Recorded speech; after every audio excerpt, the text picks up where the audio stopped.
Hello there! Given May the 4th was just a few weeks ago, and with Obi-Wan Kenobi on the horizon, I thought it'd be good to analyze the Book of Boba Fett and what it can indicate for the future of Star Wars. I've titled this video something along the lines of Boba Fett and the Slow Fun Death of Star Wars, because while the Book of Boba Fett is by no means the worst Star Wars media, either ever or even just in recent memory, it most clearly shows the problem with the current mindset of those working behind Star Wars. To show the current issues with Star Wars, you have to first understand how we got to the Book of Boba Fett, which starts us out with Part 1, The Mandalorian and Creative Freedom. The Mandalorian was more or less specifically created to sidestep any and all baggage that Boba Fett had. By creating a new character who is also a Mandalorian, there's a lot more creative freedom available to you as a writer. You're a lot freer in terms of lore, you don't have to explain backstory for those who may have missed it, you can be a bit looser with what this character's morals are, and you're still able to have all the fun that comes with making a new character that is a bounty hunter in cool metal armor. It also opens up the possibility for this character to have interesting relationships and conflicts without all the history that comes with Boba Fett. That potential became Din Djarin and Grogu, and that relationship became the subject of The Mandalorian.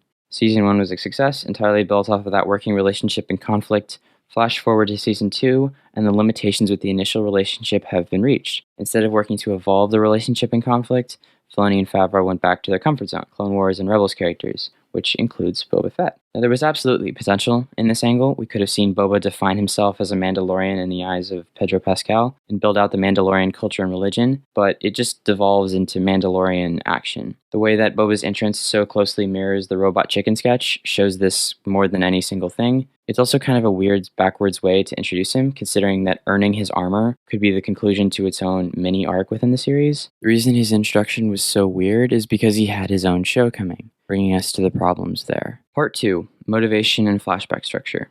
The Book of Boba Fett has two major sections to its story, one filling the time with his Tuskens after the Sarlacc pit, but before Mando Season 2, and the other after Mando Season 2, trying to be a crime lord in Mos Espa. The Tusken story is all shown in flashbacks, with the majority of it in the first few episodes. The way the flashbacks and flashback structure are supposed to work is that the flashbacks inform the current drama and story. If what's being shown doesn't properly connect to the current story, then it feels slow. The story effectively ends up restarting every time we enter or leave a flashback, so it kills the pacing and the audience's attention. The reason it was split for this show is that it better hides how little story progression there is.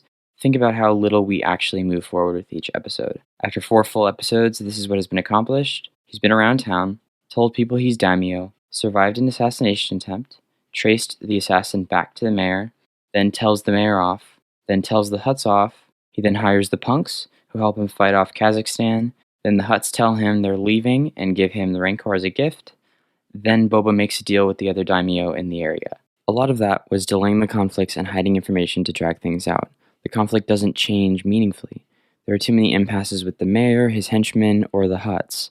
The best way to fix all of this would be to reformat the series so that we have the Tusken story, and then we have the story with getting back to his ship, and then we have the current one with Mos Espa. Even then, the story is drastically underdeveloped. You have Mulan herself, Ming-Na Wen, as one of your leads, and she's not given any character moment or anything, and none of the team are given any development either. Like, why couldn't we get a single moment with at least one of the punk group? As is, they just feel like the obligatory good guy team member and are relatively blank slates in terms of character. A major reason these characters and plotlines don't really get the development they should is because this series isn't really about Boba Fett. It's about The Mandalorian. Part 3, The Manuscript of The Mandalorian. Just before the finale, episodes 5 and 6 of the Book of Boba Fett straight up become Mandalorian episodes, which completely shot any chances this show had. Regardless of how much you may have enjoyed those episodes, they're almost entirely unnecessary for this show. Not only do those episodes make massive jumps in Mandalorian continuity, but they're pointless for what the greater story could have been here. Mando spending half an episode getting a new ship and half a different episode with CGI Luke might be more interesting to you, but it has nothing to do with this story. All you really need in terms of bringing Mando into this show is the opening scene in episode 5. It characterizes him for those who haven't seen him, and gives some fan service for those who have, but is clear in purpose. Then you have Fennec or one of the gang pick him up and bring him to Tatooine. Narratively, that's all that's required before you cut back to the main Fett Espa storyline. And as cool as his introduction is, the same goes for Cad Bane. Why is he here specifically, when the real villain and established motivation is for the Pikes? And if you wanted Cad Bane to be the entire series villain from the start, you'd have to introduce him well before this, flashbacking to when Boba knew him. And he probably should have been the main villain, because the Daimyo plot doesn't really work with these characters. As good as an actor as Tamara Morrison is, no one buys that Boba Fett is now trying to be a soft crime lord who cares for the people of Mos Espa. And the writers clearly don't believe it either, as evidenced by his line to Fennec in the last episode. We are not suited for this. All of these are symptoms of a much larger problem with Star Wars that comes with the way we've made everything into cinematic universes. All of these TV shows end up becoming required watching for another one, rather than telling a complete and fulfilling story in themselves. In the grand scheme of things, the Book of Boba Fett is just Chapter 2.5 in the manuscript of The Mandalorian. None of these can be completely enjoyed on their own. These aren't stories anymore, they're just a series of references masquerading as a Star Wars story. Rather than being an exciting character-driven story like the original trilogy films or Mandalorian Season 1, this show exists just to fill in remaining plot we haven't seen yet from this timeline.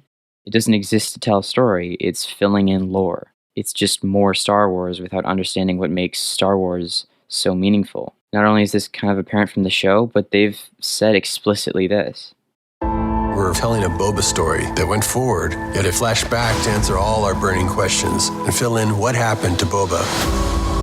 Now, I don't think the Book of Boba Fett is the worst piece of Star Wars media, but it does give a hint to what I fear to be the slow, fun death of Star Wars. Instead of real satisfying stories like the ones that made us fall in love with this universe, we'll get fun, referential shows and movies that fill in the gaps in the timeline until only a few people are hanging on to the remains. It may be fun, but it isn't what Star Wars needs to last and bring new people in. They're not engaging enough in themselves. This is exactly why I'm worried about what the Obi-Wan series will entail. There is potential for a story in that time period with those characters, but I can easily see it falling into fan service and references, especially with bringing back Vader. The creative team seems to be mostly different from the Book of Boba Fett, so it definitely could be something, but until then, all we can do is hope for the best.